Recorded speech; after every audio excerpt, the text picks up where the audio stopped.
Our next panellists up, ladies and gentlemen, please welcome Nadine Mikarski from Climametrics and Elizabeth J. Taylor, no relation, to CEO founder of Waterloom, and my name is Mike Butcher from Editor-at-Large for TechCrunch and the founder of Pathfounder, the new sessions on impact tech. Round of applause please for our panel. I'm just going to check our cameraman. Hello, he's the cameraman. Do you want to check it's a good shot? So, before we kick off, let's have a little description. I love these seats, people swiveling around. That's why I put my foot on the floor. Let's first of all hear, what is Waterloo? Elizabeth. Yeah, what is Waterloo? In short, somebody was telling me earlier, it sounds like you're building climate change Palantir, which was kind of a compliment. I don't know, depending on which side of the fence you're on. But essentially, we aggregate water data, and not only the hard water, like precipitation, snowpack, the contextual data, population, livestock, to get a snapshot of water in a region or a place or a country. So that's what we do. Amazing. So our area also has something to do with data, but it's about emissions. So we say we are building the digital backbone for a carbon-free economy. Sounds big, I know, but I think we need big missions at the moment, so we keep it big. What we are doing is we are collecting existing data, company data, and give companies the opportunity to have their carbon footprint on a push of a button. And that is something that companies really need at the moment, not only because, I mean, we can see it outside, yeah, everybody is kind of showing off and greenwashing. Mercedes-Benz, UBS has the SDGs on the windows and everything.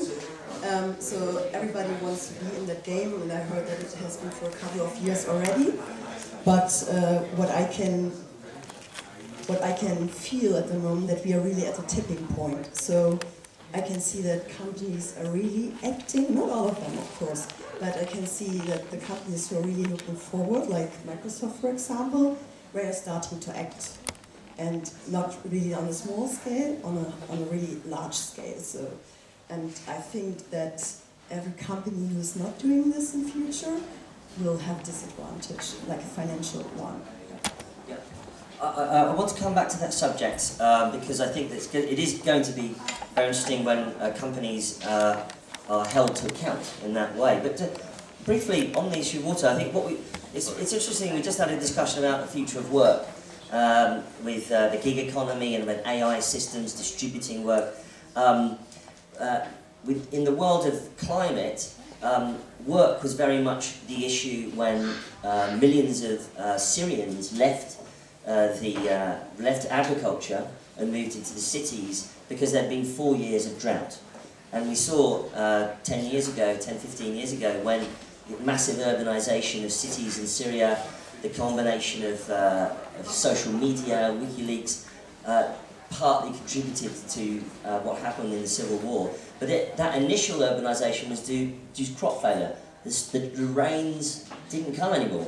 And 4 years of drought drove people who needed to work, needed to live, into the cities. And we've got a fascinating and tragic tragedy unfolding in Australia right now, where water is literally being used to frack for gas and not to create more agriculture in the country and keep the climate going. So water is this enormous issue, isn't it? Yeah, I mean, my whole entire thesis is water is the common denominator in a lot of different areas. When you're talking about Australia, actually, what we're doing a lot is we're creating the data and information infrastructure that just doesn't exist amazingly enough. And in water, what's so confounding is how poorly organized everything is. And Australia is an example of that. The current government seems to be very anti-climate change conversation. Apparently they locked out fire chiefs in Australia in the conversation earlier on in the season because they were just talking about climate change. The soil was too dry, we didn't have enough water. So these kinds of conversations need to happen, but it happens because there's a data infrastructure in place, which just isn't existent right now. So to me, it's data infrastructure and water are kind of more or less the same thing. They're the common denominator. Mm. What, do you want to speak to that? Yeah. So I also think that have 100% transparency is something that really is important for us at the moment, because people can really do something and show off something that we're planting trees here and there on one side and will improve their emission footprint, yeah. And on the other side, we have such emissions in other areas of the company. And if we don't have a full transparency and we don't take the data and get the transparency out of it, we won't get things moving. Or people will pretend to move, or companies will pretend to move as they are doing at the moment, but they won't really do that. I see. So how are we going to do it? Because, you know, I was chatting to an initiative that broke yesterday. It's called the Icebreaker Initiative, Icebreaker 1. And their idea is to get enough data so that insurance companies can now price their climate risk in some way. Now, if you can price things, you can get an economy. You get an economy, you get the economy moving, you get business involved, and then perhaps things start to happen a little bit faster, don't they? But I mean, how we, you know, what's the sort of log jam? How do we break the log jam to get this stuff off the starting blocks? Get the party started, to say. Yeah. So the first part of this is diplomacy, and the integral part is data diplomacy. Actually, having people exchange information. But of course, the catch is no one wants to share their data. Again, back to water data, that's just prime example of countries. They need to share. There's about over 100 countries that share a common water basin or river. But you know what? They don't have to volunteer their information, which is just amazing to think about, because you have health risks. You have, of course, there's the risk of not having enough water for their local populations. So the first step to me is data diplomacy, as they say, is actually to share the information that's going on. So for us it's a little bit different, because we are addressing companies, and for them actually most of the data is already existent. It's just a mess of data, and you really need to organize it, and tech will be the solution for that. And the good thing is the pressure is coming, so companies need to evaluate the footprint to see what the risk is in future. Also, the risk is coming from the financial market, so they will take action now. And so I think data will solve, or will be part of the solution, definitely. Go ahead. Is there a first mover that you see in your space that's like, yes, we definitely want to exchange data? Is it corporations? Is it smaller governments? So what is happening at the moment is not everybody, but many companies are evaluating their status at the moment, and most people who are doing this are asking consultants.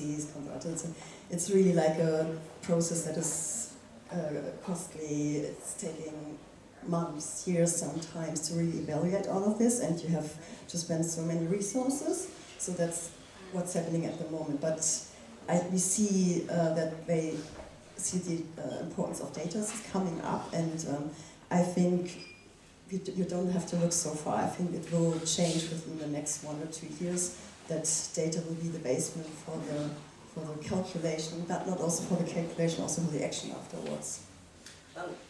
From your perspective, you obviously going around, you're talking to some of the largest companies in the world, and some politicians perhaps sometimes as well. Do you get enthusiasm from these people about the how to engage, or do you feel that are they oh yes, but there's lots of problems about getting involved? What do you feel? Yeah, so and so. I mean, everybody I talk to would agree you should do something, but that doesn't mean that they all agree. But yes. Then if they also take action, that's the second step. And so what we heard, that many companies are asking consultants to calculate their footprint, are asking for the certificate of, I don't know, the UN or the TÜV in Germany, and then we get the list of data we have to deliver. And then it's the question if they keep moving, because it's really a lot of effort for them. Yeah. But I see that people want to change something, but if it's taking in too much effort and we have the day job and everything, it can happen that it's just not get going. For me, I think it really depends on who you talk to. In general, people and ministries very much so understand that there's an issue with data information exchange. They know it, but they're, they kind of point to the higher ups like, well, what can we do? We don't like Tajikistan, so we're really not going to exchange information with them at the end of the day. But private companies are enthusiastic. Okay, cool, but how do we do this? I think that's always the question. It's like, okay, that's nice, but how? So this is kind of what the solutions we're trying to offer. It's like, okay, we'll show you how, but the issue also comes down to trust. Like, who are you and what are you going to do with our data? Right, go. I mean, the good thing is if we get some more companies like Microsoft, for example, having announcements like these, I mean, if they say we want to be carbon negative in 2030, it's not only then that has to change, the complete supply chain has to change. So we will put the pressure on all the other companies in the row. And that means if we have like a good regulation proceeding as it starts in Europe, and companies like Microsoft, big companies really want to do the change, it will put also pressure on all these companies who are suppliers in China and all the other parts of the world. So, and these are these effects that I'm talking about, that I think that we are at a tipping point, and at one part, a certain point for a company it will be a disadvantage. So it's maybe better to act now and see now what you're doing, so that you can see that you're prepared, at least. This is probably going to be a bit more related to the next panel, but I just want to get your perspective on this. Is that when you're fundraising and when you're talking to commercial partners and government bodies about grants and things like that, who's funding this stuff? I mean, and what sort of boxes do you get put into? Do you get put into data boxes? Do you get put into climate tech boxes? How is it sort of percolating out? And by the way, guys, if you have any questions, let me know and put your hand up, and we'll take a question quickly at the end of the panel. For Waterloom, it's really about, again, who we talk to. It's very much so. I mean, for instance, for some people, we're a great source simply for water data indicators, because no one actually knows what to look for in water. The data indicators just don't really exist that much. So for some, there's one project with Ford Motors. They're interested in monitoring real-time bacteria in Lake Michigan. So for them, we're basically like a data hub. But for others, for ministries, they really are interested in like, okay, like, how can we share with this country that we have tepid political relations with, but we know we need to collaborate with? So we're a shapeshifter. We're doing whatever you need us to do, so we can actually help this spirit of collaboration. Yeah. So in terms of investors, I would say it really depends on the person. So some are really impact driven, and this is why we're interested in that topic. Others love tech and see the tech potential, because it's really a high complexity, but also a high impact you can have that, and bringing solutions, so that's what they love. But yeah, of course you have also people who are interested in that because they see synergies with what they are doing. So it's really depending on the person you're talking to, and still, of course, there are persons who still not see the urgency behind. Yeah. Any questions, anybody? Any points we'd like to make? Anyone? Okay.